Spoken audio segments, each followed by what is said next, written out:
معززین کرام، حمد و صلات کے بعد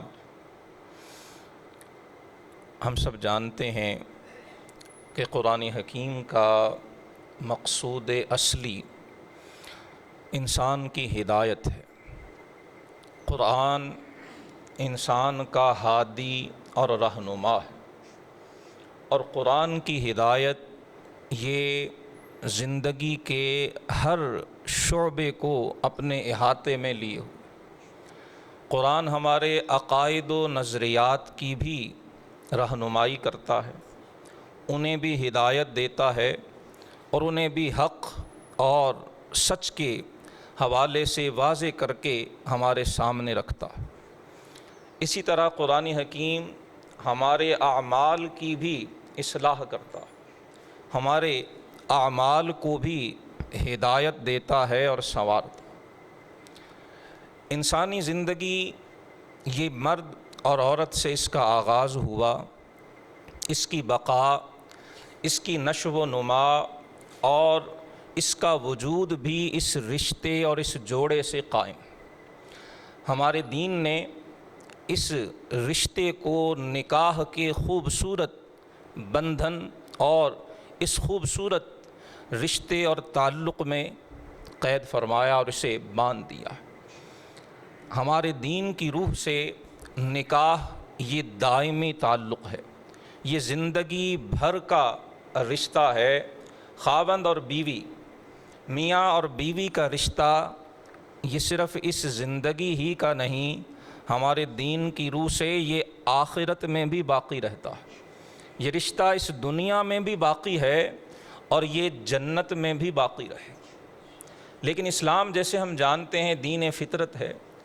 دین فطرت ہونے کے ناطے انسانی زندگی میں مزاج کے فرق سے، حالات کے فرق سے، خاندانی، علاقائی، جغرافیائی رسم و رواج کے وجہ سے بعض اوقات کچھ ایسے حالات پیدا ہو جاتے ہیں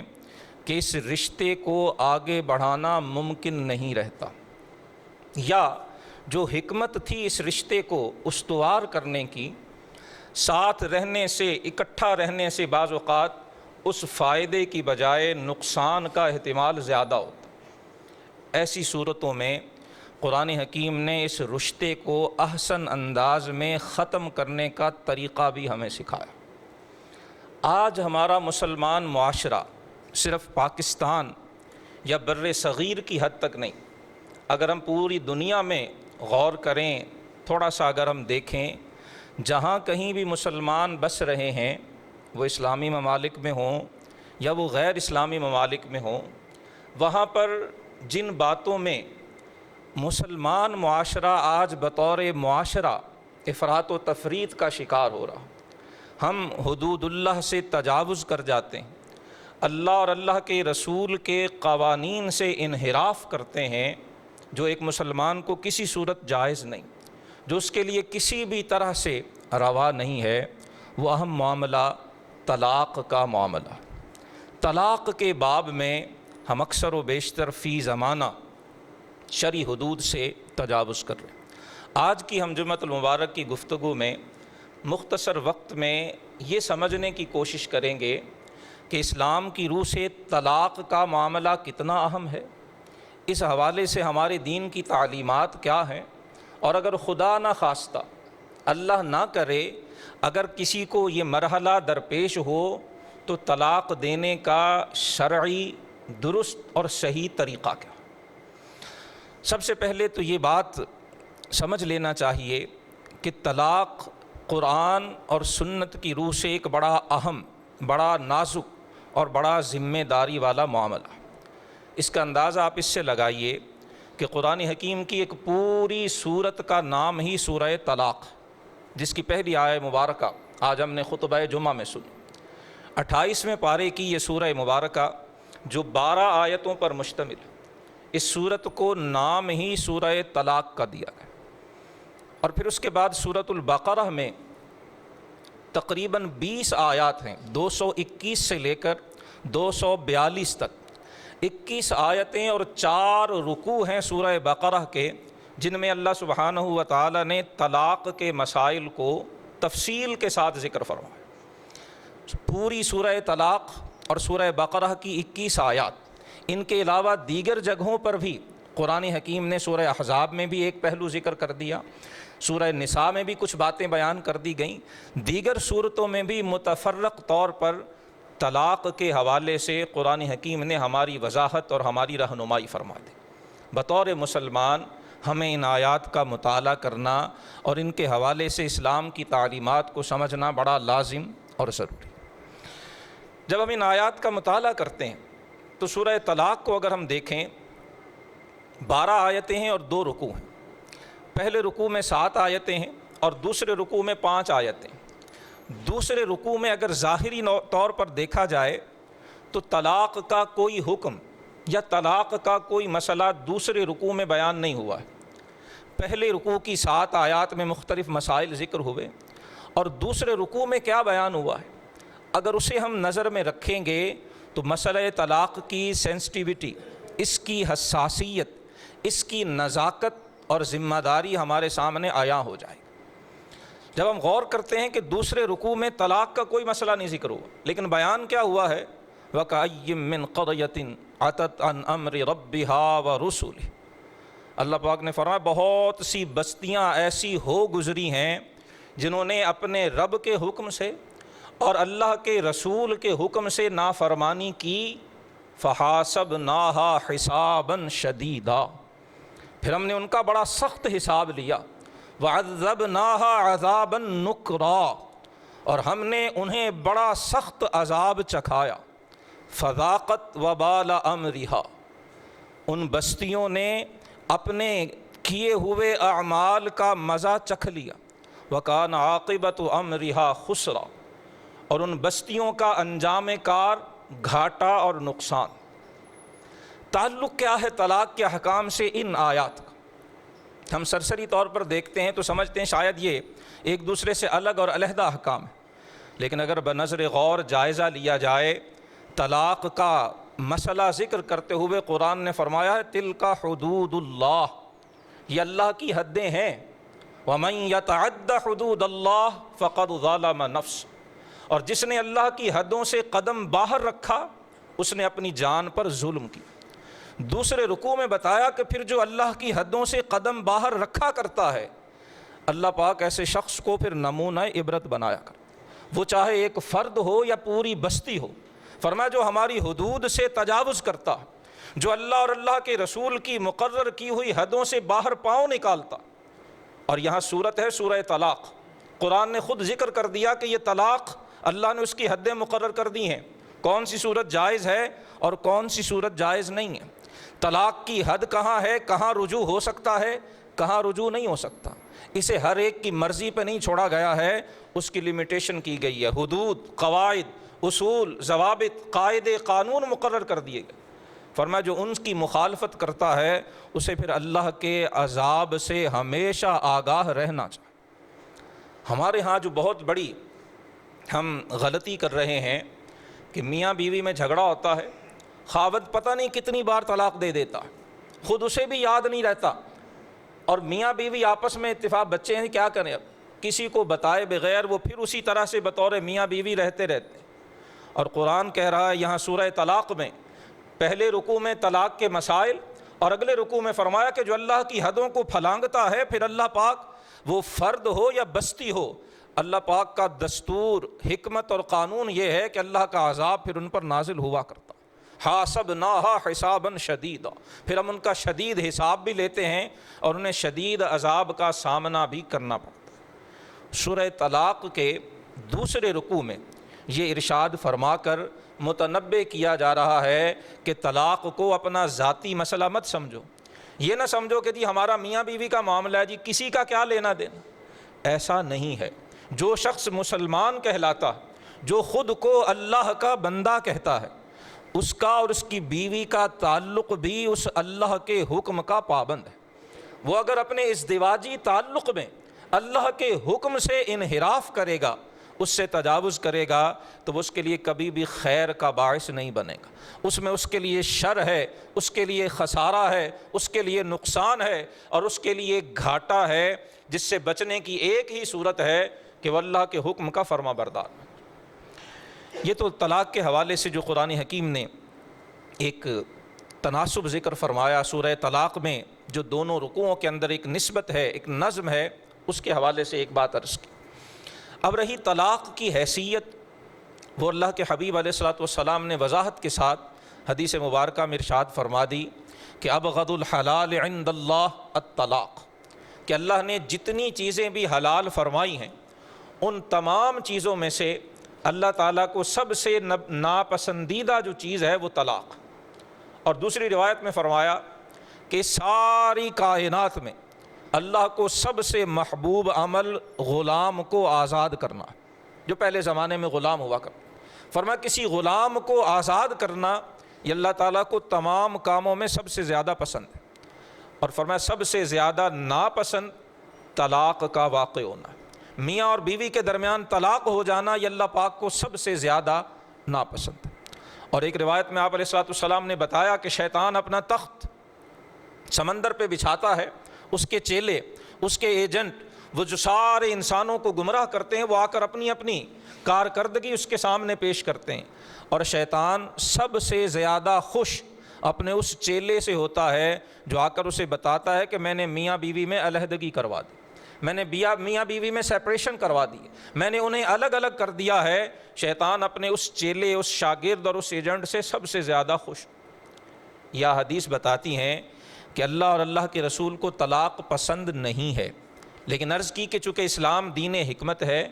بعض صورتوں میں میاں بیوی کا اکٹھے رہنا وہ بجائے فائدے کے نقصان کا باعث ہو سکتا ہے، بعض اوقات معاملات اللہ معاف فرمائے قتل تک اور اس سے بھی زیادہ گھمبیر اور قبیح صورت اختیار کر جاتے ہیں۔ اس لیے اسلام نے طلاق کا ایک دروازہ رکھا کہ اگر خاوند اور بیوی وہ اکٹھے نہیں چل سکتے، ان کا اکٹھے رہنا ممکن نہیں ہے، تو پھر وہ طلاق کی صورت ایک دوسرے سے الگ ہو سکتے۔ اسلام سے پہلے طلاق مرد کے ہاتھ میں عورت کے استحصال کا ایک ہتھیار تھا، وہ جتنی بار چاہتا اپنی بیوی کو طلاق دیتا، جب عدت ختم ہونے لگتی دوبارہ رجوع کر لیتا، پھر اسے طلاق دے دیتا، اور پھر جب عدت ختم ہونے لگتی پھر رجوع کرتا۔ طلاق کی کوئی تعداد مقرر نہیں تھی، اس طرح سے وہ عورت کو ٹارچر کرتا، اس پر تشدد کرتا کہ نہ خود اسے شریک حیات کے طور پہ قبول کرتا، نہ اسے خود بیوی کے حقوق دیتا، اور نہ ہی اسے علیحدہ کرتا کہ وہ کسی اور کے ساتھ نکاح کر کے اپنی زندگی اطمینان سے بسر کر سکے۔ اسلام نے عورت پر ہونے والے اس ظلم کا ازالہ کیا اور طلاق کی حد مقرر کر دی۔ سورہ بقرہ میں ارشاد فرما دیا الطلاق مرتان، فرمایا طلاق 2 مرتبہ تک ہے۔ مفسرین کرام نے لکھا ہے کہ اس سے مراد وہ طلاق ہے جس کے بعد رجوع ہو سکتا، فرمایا ایک بار اگر لفظ طلاق سے طلاق دی ہے 3 ماہ کے اندر اندر رجوع کیا جا سکتا، اور اگر 3 ماہ گزر جائیں تو اس کے بعد دوبارہ نکاح ہو سکتا، دوسری بار بھی اگر طلاق دی ہے تو اس میں بھی رجوع کا امکان موجود ہے، اور اگر تیسری بار بھی طلاق دے دی فلا تحل له من بعد حتى تنكح زوجا غيره۔ اب فرمایا چیپٹر کلوز ہو گیا، اب وہ بیوی اس کے لیے اس وقت تک حلال نہیں ہو سکتی جب تک وہ کسی اور سے نکاح نہ کرے۔ طلاق کو 3 کے ساتھ شریعت اسلام نے مقرر کر دیا، اب 3 سے زائد مرتبہ کا اختیار خاوند کے پاس، مرد کے پاس رہنے نہیں دیا گیا، تاکہ جو علیحدہ ہونا چاہتا ہے تصریح باحسان، فرمایا عمدہ طریقے سے علیحدہ ہو جائے، عورت بھی عدت کے بعد آزاد ہو، مرد بھی طلاق دینے کے بعد آزاد ہو، اور وہ دونوں اپنا کوئی اور شریک حیات تلاش کر سکیں۔ لیکن یہ نہ ہو کہ ہر بار طلاق دینے کے بعد عورت کو پھر رجوع کر لیا جائے، اور اگر حد مقرر نہ کی جاتی تو دور جاہلیت کی طرح عورت کا استحصال جاری رہتا، جسے اسلام نے طلاق کی حد 3 مقرر کر کے اس کا باب اور دروازہ بند کر دیا۔ پھر اس کے بعد جو سورہ طلاق جس کی پہلی آیہ مبارکہ آج ہم نے سنی، اس کے شان نزول کے بارے میں مفسرین کرام نے لکھا ہے، اور امام بخاری رحمہ اللہ نے صحیح بخاری کے اندر کتاب الطلاق میں یہ حدیث مبارکہ متعدد اسناد کے ساتھ ذکر کی ہے کہ حضرت عبداللہ بن عمر رضی اللہ تعالی عنہما آپ فرماتے ہیں کہ میں نے اپنی زوجہ کو، اپنی بیوی کو اس کی ماہواری کے ایام میں طلاق دی، ایک طلاق۔ حضرت عمر حضور کی بارگاہ میں حاضر ہوئے اور آ کر مسئلہ استفسار کیا، پوچھا کہ یا رسول اللہ، میرے بیٹے نے، عبداللہ نے اپنی بیوی کو حالت حیض میں طلاق دی، حضور اس کا کیا حکم ہے؟ آپ صلی اللہ علیہ وسلم نے ناپسندیدگی کا اظہار کیا اور فرمایا عبداللہ بن عمر سے کہو کہ وہ رجوع کر لے، اور رجوع کر کے اسے گھر میں بسائے، پھر اس کے بعد اگر طلاق دینا چاہتا ہے تو فرمایا جب عورت پاکی کی حالت میں ہو، اس سے قربت نہ کی ہو، اس حالت میں اسے طلاق دے۔ حضرت عبداللہ بن عمر سے متعدد شاگردوں نے سوال کیا، حضرت عبداللہ بن عمر خود یہ حدیث بیان کیا کرتے تھے، کئی ایک سندوں سے امام بخاری نے نقل کی ہے۔ آپ سے پوچھا گیا کہ وہ جو طلاق آپ نے ایک بار دی تھی اور جس سے رجوع کا رسول اللہ صلی اللہ علیہ وسلم نے حکم دیا تھا، کیا وہ طلاق شمار کی گئی؟ آپ نے فرمایا ہاں، اس طلاق کو شمار کیا گیا۔ اور پھر اس موقع پر سورہ طلاق کی یہ پہلی آیت نازل ہوئی جس میں حکم دیا گیا کہ اے نبی صلی اللہ علیہ وسلم، آپ مومنوں کو بتا دیجئے کہ جب تم بیویوں کو طلاق دو تو ان کی عدت کے وقت میں طلاق دو، وَأَحْصُوا الْعِدَّةَ، اور فرمایا عدت کو شمار کیا کرو، اسے گنا کرو، وَاتَّقُوا اللَّهَ رَبَّكُمْ۔ طلاق کے باب میں یہاں بھی یہ ارشاد فرمایا گیا، اور سورہ بقرہ کی جو 21 آیات ہیں، آیا نمبر 221 سے 242 تک، ان کا بھی آپ مطالعہ فرمائیں تو وہاں بھی اس جملے کی تکرار ملتی ہے، وَاتَّقُوا اللَّهَ وَاتَّقُوا اللَّهَ وَاتَّقُوا اللَّهَ، فرمایا اللہ سے ڈرو۔ تقوی اللہ سے ڈرنے کا نام ہے۔ طلاق کے باب میں قرآن بار بار تقوی اختیار کرنے کا، اللہ سے ڈرنے کا حکم کیوں دیتا ہے؟ علماء فرماتے اس میں نکتہ یہ ہے کہ طلاق میں اکثر و بیشتر خاوند اور بیوی علیحدہ ہوتے ہیں، تنہائی ہوتی ہے، کوئی تیسرا دیکھنے والا نہیں، کوئی تیسرا گواہ نہیں ہوتا۔ طلاق کا معاملہ اکثر خاوند اور بیوی کے درمیان ہوتا ہے، اور بعد میں جیسے عرض کی غصے میں طلاق دے لی گئی، اس کے بعد خاوند اور بیوی راضی ہو گئے کہ ہم کسی کو بتاتے ہی نہیں، اور اسی طرح سے رہتے رہے۔ اللہ پاک متنبع فرما رہا ہے کہ جب تم اپنی خلوت میں ہوتے ہو، تنہائی میں ہوتے ہو، خاوند اور بیوی علیحدہ ہوتے ہو، واتقوا اللہ، وہاں اور کوئی تیسرا تمہیں دیکھنے سننے والا نہیں ہے، لیکن اللہ کی ذات ہر جگہ موجود ہے۔ تم لوگوں سے تو اپنی طلاق کو چھپا سکتے ہو، مفتی سے، قاضی سے، عالم سے، ماں باپ سے، خاندان والوں سے، رشتہ داروں سے، واتقوا اللہ ربکم، اس اللہ سے ڈرو جو تمہارا رب ہے، جو علیم بذات الصدور ہے، جو خلوتوں اور جلوتوں کا جاننے والا ہے، جس سے کسی کی خلوت میں نکلا ہوا کوئی جملہ بھی پوشیدہ اور مخفی نہیں ہے۔ اس اللہ سے ڈرو، اس کی حدود سے تجاوز مت کرو۔ یہ طلاق کا حکم اس اللہ کا دیا، اس حکمت کے پیش نظر کہ عموماً انسان خلوت سے فائدہ اٹھاتے ہوئے طلاق کے باب میں حکم شریعت سے تجاوز کرتا ہے، اسے متنبع کرنے کے لیے مسلمان کے دل میں اللہ کی عظمت و جلال کا نقش بٹھانے کے لیے تکرار کے ساتھ فرمایا واتقوا اللہ ربکم، اللہ سے ڈرو جو تمہارا رب ہے، اور طلاق کے باب میں حدود سے تجاوز کرنے سے باز آ جاؤ۔ طلاق دینے کا شرعی اور درست طریقہ کیا ہے، اور طلاق کی کتنی قسمیں ہیں، ہم اختصار کے ساتھ سادہ لفظوں میں اسے بیان کرنے کی کوشش کریں گے۔ اور خصوصاً میں نوجوان بھائیوں سے یہ عرض کرنا چاہوں گا کہ ان مسائل کا سیکھنا ہر نوجوان پر لازم اور ضروری، اور جو ماں باپ ہیں، جو بڑے ہیں، بزرگ ہیں، ان سے بھی درخواست ہے کہ جب آپ اپنے بچے کی، بیٹے کی یا بیٹی کی شادی رکھتے ہیں، جہاں اور تیاری کرتے ہیں، وہیں اپنے بیٹے اور بیٹی دونوں کو یہ تعلیم بھی دیں، یہ تربیت بھی دلائیں کہ اب خاوند اور بیوی بننے سے ان کے کندھوں پہ کون سی ذمہ داری عائد ہونے جا رہی، بطور خاوند اور بیوی ان کے حقوق کیا ہیں، ان کے فرائض کیا ہیں، ان کی ذمہ داریاں کیا ہیں، اور ان سے عہدہ برا کیسے ہونا ہے۔ اور خصوصاً خاوند کو، مرد کو، لڑکے کو، دولہے کو خاص طور پر یہ تعلیم اور تربیت حاصل کرنے کی ضرورت ہے کہ طلاق کا جو اختیار اسے دیا جا رہا ہے، اگر ضرورت پڑے تو اسے استعمال کیسے کرنا،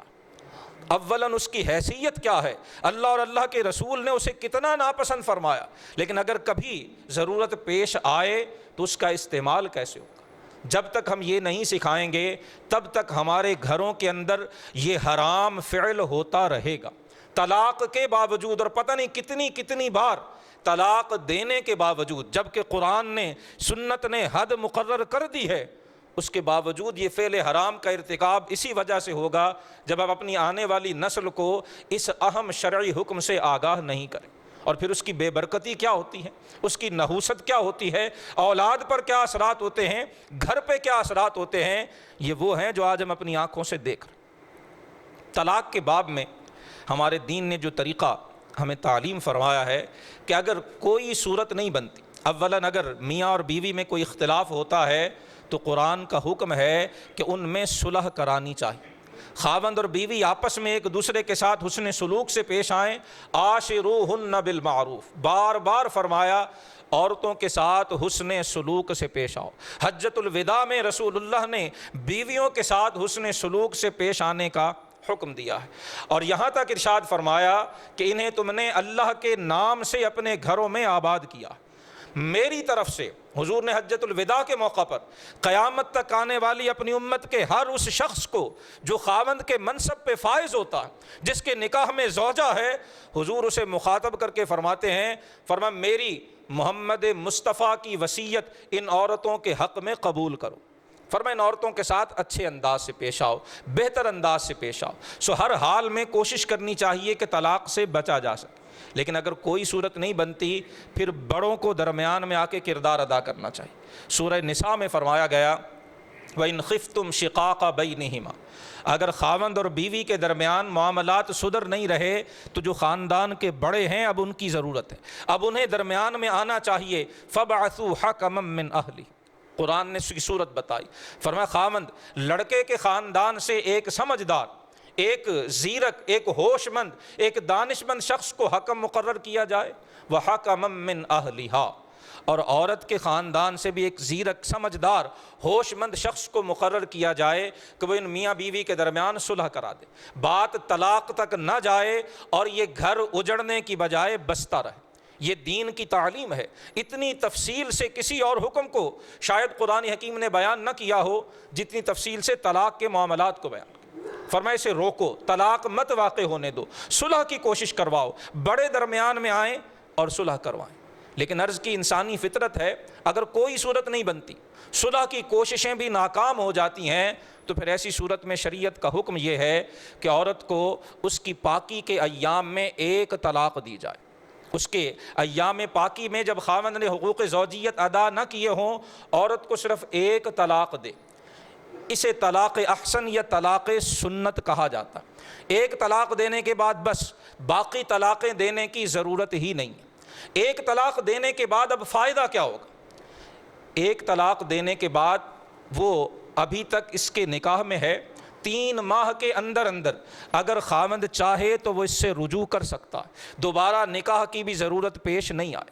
اور 90% سے زیادہ کیسز میں یہی ہوتا ہے۔ 3 ماہ تو دور کی بات ہے، طلاق دینے کے بعد 3 دن بھی نہیں گزرتے کہ پھر صلح کی ضرورت دونوں دلوں میں بھی پیدا ہو جاتی ہے، دونوں گھروں میں بھی اور دونوں خاندانوں میں بھی پیدا ہو جاتی ہے۔ شریعت نے ہمارے لیے گنجائش رکھی ہے، شریعت نے ہمارے لیے دروازہ رکھا ہے کہ اولاً میاں بیوی جھگڑے سے پرہیز کریں، ثانیاً اگر جھگڑا ہو جائے خود اسے ختم کرنے کی کوشش کریں، ثالثاً اگر خود ختم نہیں کر سکتے خاندان کے بڑے جھگڑا ختم کروا دیں۔ اگر ان میں سے کوئی آپشن، کوئی صورت بھی نہیں بن سکتی تو فرمایا پھر صرف ایک طلاق دی جائے۔ اس ایک طلاق دینے کے بعد 3 ماہ کے اندر جب وہ چاہیں گے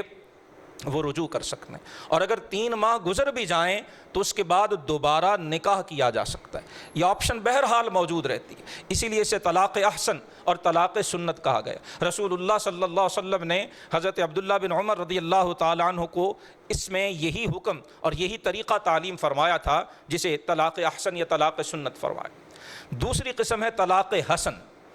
اس صورت میں یہ ہے کہ جن ایام میں عورت پاک ہے اور اس سے حقوق زوجیت ادا نہیں کیے ہیں، ان ایام میں ایک طلاق دے دی جائے،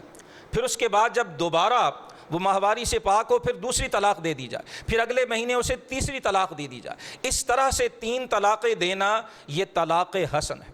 ان 3 طلاقوں کو ہر مہینے ایک مہینے کے وقفے سے دینے میں بھی یہ حکمت ہے کہ ایک طلاق دے گا، مہینہ گزرے گا، غصہ ٹھنڈا ہوگا، کچھ بیچ بچاؤ کرانے والے صلح والے درمیان میں پڑیں گے، معاملات سدھر جائیں گے۔ شریعت معاملات کو سدھارنا چاہتی ہے۔ طلاق حسن میں ہمیں یہ صورت دے دی گئی کہ ایک ماہ کے بعد ایک طلاق دی جائے۔ اس میں بھی صلح کی جائز، حلال، قانونی، شرعی، قرآنی اور سنت کی روح سے گنجائش موجود رہتی۔ یہ دونوں طریقے ہیں جنہیں شریعت نے ناگزیر صورت میں طلاق دینے کے لیے اختیار کرنے کی تعلیم دی۔ اور تیسرا طریقہ ہے جسے طلاق بدعت کہتے ہیں۔ طلاق بدعی کیا ہے؟ اور آج بدقسمتی سے ہمارے ہاں اکثر و بیشتر جب طلاق کی نوبت کہیں آتی ہے تو ہم طلاق احسن کا علم ہی نہیں، سنا ہی نہیں ہے، کبھی کسی عالم دین کے پاس بیٹھے ہی نہیں ہیں، 50 سال شادی اور نکاح کو ہو چکے ہیں، خبر ہی نہیں ہے کہ طلاق کیا ہے، واقع کیسے ہوتی ہے، کن صورتوں میں بیوی حلال رہتی ہے اور کن میں نہیں رہتی۔ اکثر و بیشتر ہم اسی طلاق بدعی پر عمل کرتے ہیں اور خود اپنے پاؤں پہ کلہاڑی مارتے ہیں، خود شریعت کی رخصت کو اپنے ہاتھوں ہم ختم کرتے ہیں، اور جب معاملہ ہاتھ سے نکل چکا ہوتا ہے پھر ہماری آنکھ کھلتی ہے، لیکن اس وقت تک ہم اپنا وہ نقصان کر چکے ہوتے ہیں جو ناقابل تلافی ہوتے ہیں۔ طلاق بدعی یہ ہے کہ عورت کو ایک ہی مجلس میں 3 طلاقیں اکٹھی دے دی جائیں، بھلے ایک لفظ سے دی جائیں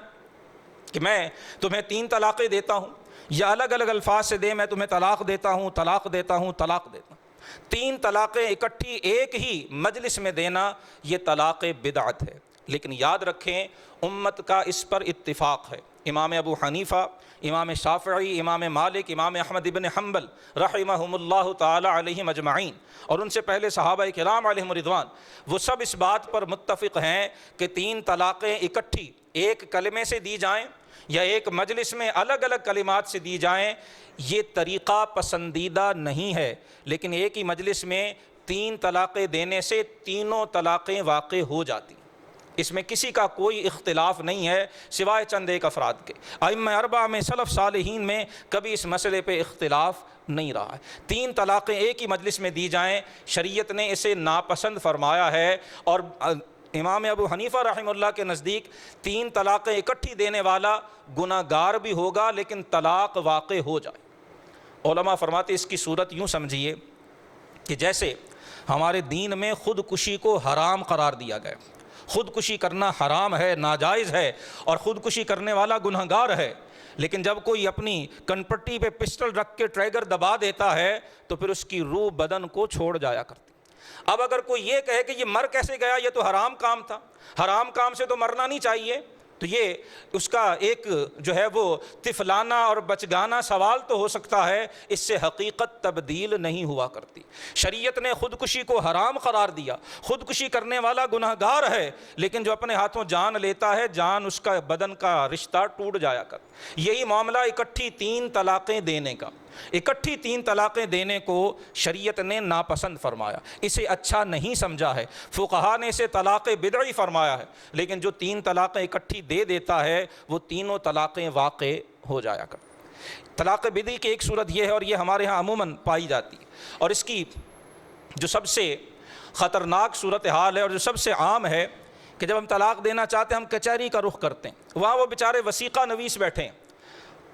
وہ ان کی تعلیم بھی کچھ نہیں، نہ انہیں شرعی علوم کا کچھ پتہ ہے، نہ دنیاوی علوم کا کچھ پتہ ہے۔ انہوں نے ایک عبارت اپنے استاد سے سیکھی ہوئی ہے، وہ جو بھی طلاق دینے جاتا ہے وہ وہی عبارت اس کو لکھ کے دے دیتے، اور اس میں 3 طلاقیں اکٹھی لکھی ہوئی ہیں۔ اب اس جانے والے نے بھی کسی عالم سے رابطہ نہیں کیا، خود قرآن نہیں پڑھا، حدیث کا علم حاصل نہیں کیا، کسی صاحب علم سے پوچھا نہیں ہے، یہ ایک دینا چاہتا تھا، لکھنے والے نے 3 لکھی، اس نے اس لکھے ہوئے پہ تحریر پہ دستخط کر دیے، جب دستخط کر دی اب یہ 3 اس کی طرف سے ہو گئی۔ لہٰذا ہمیں اس معاملے میں احتیاط سے کام لینا چاہیے، قانونی کارروائی کرنی ہے تو کسی اچھے بہتر وکیل سے اسے بتا کے کہ میں 1 طلاق لکھنا چاہتا ہوں، 1 طلاق دینا چاہتا ہوں، لہٰذا میری طرف سے صرف 1 طلاق لکھی جائے، 3 نہ لکھی جائیں۔ اگر اتنا سا کام کر لیا جائے تو ہم آنے والے بہت سی خرابیوں سے بچ سکتے ہیں۔ طلاق بدعی کی دوسری صورت یہ ہے کہ حالت حیض میں عورت کو طلاق دی جائے۔ اسے صحیح بخاری کی حدیث میں عرض کیا، رسول اللہ صلی اللہ علیہ وسلم نے ناپسند فرمایا،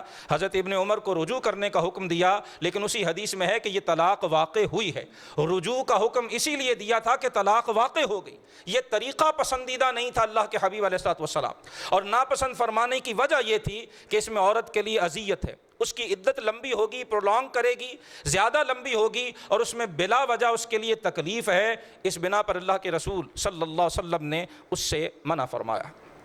طلاق عورت سنے یا نہ سنے، ہمارے ہاں کچھ غلط فہمیاں بھی پائی جاتی، جن میں سے ایک یہی تھی کہ جی مینسز کے دوران طلاق نہیں ہوتی، یہ غلط ہے۔ اگر طلاق دی جائے گی، واقع ہو جائے گی، ایسا کرنے والا گناہگار ہے، ایسی طلاق سے رجوع کرنا لازم ہے، لیکن طلاق واقع ہو جائے گی۔ اسی طرح سے دوسری یہ غلط فہمی پائی جاتی ہے کہ اگر عورت امید سے ہے، پریگننٹ ہے، تو اس سے طلاق واقع نہیں ہوتی، یہ بھی درست نہیں ہے۔ ایسا کرنا بھی یقیناً اچھا نہیں ہے، عورت کے لیے اذیت کا، تکلیف کا باعث ہے، لیکن طلاق واقع ہو جائے گی۔ ایک غلط فہمی یہ ہوتی ہے کہ جی عورت نے سنا نہیں، رجسٹری گئی، اس نے ریسیو نہیں کی، وصول نہیں کی، لہذا شاید طلاق نہیں ہوئی، یہ بھی صرف اور صرف غلط فہمی ہے۔ جس وقت خاوند نے لکھ دیا، اسٹامپ پیپر پہ لکھنا ایک الگ چیز ہے، سادہ کاغذ پہ بھی لکھا ہے، فقہاء نے فرمایا زمین پر، مٹی پر بھی لکھ دیا، اگر پڑھا جا رہا ہے، اپنی بیوی کو مخاطب کر کے اگر وہ لکھ دیتا ہے تو اس کے لکھتے ہی طلاق واقع ہو جاتی۔ عورت کا اسے ریسیو کرنا، اس کے ورثاء کا لینا نہ لینا، اس کی کوئی شرعی حیثیت نہیں۔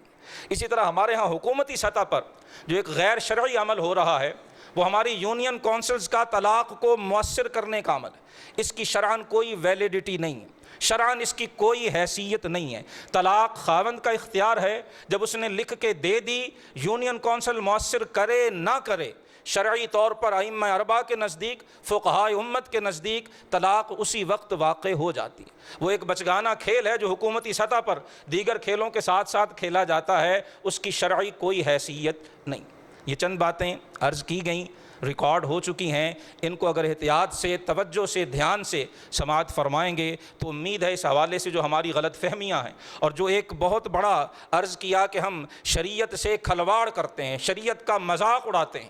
جو طلاق کے باب میں بار بار طلاق دیتا ہے اور شرعی حدود کو نظر انداز کرتا ہے۔ سورہ بقرہ میں فرمایا گیا وَلَا تَتَّخِذُوا آیَاتِ اللَّهِ هُزُوًا،